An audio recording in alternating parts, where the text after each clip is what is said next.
This mother with two children is another masterpiece from the community of SALLUIT, sometimes known as SUGLUK, from northern Quebec, Nunavik.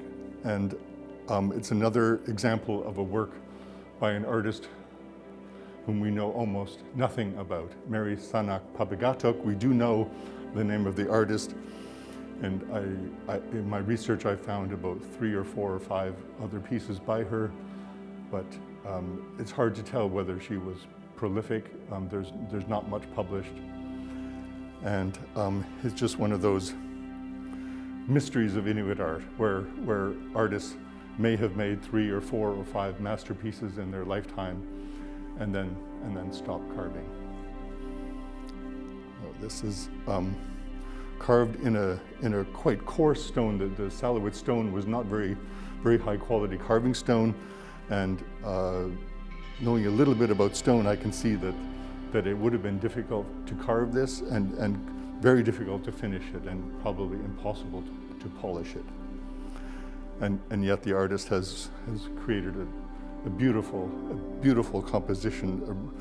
I mean, it's slightly rustic in that she couldn't probably finish it the way she'd wanted to, but it's remarkably sophisticated and elegant. The composition is really fabulous. I mean, she's, large haunches and the huge flow of her Amautic hood sort of grounds the sculpture, and then the details form gradually more and more as you get to the top, until at the top of the sculpture you see the mother's beautifully formed head and her beautiful braids carved as well as could be expected given the stone. It's another example of a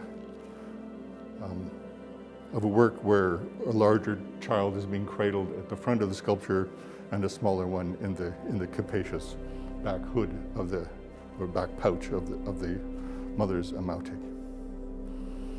I just love the way that these volumes and curves kind of ebb and flow and grow and intertwine. And one of the beautiful aspects of the sculpture, if you look at it straight on, is these wonderful curves of the arms, the braids, her arms, the child's arms, the Amautic hood. It's like a little cascading set of beautiful arcing shapes that is so elegant.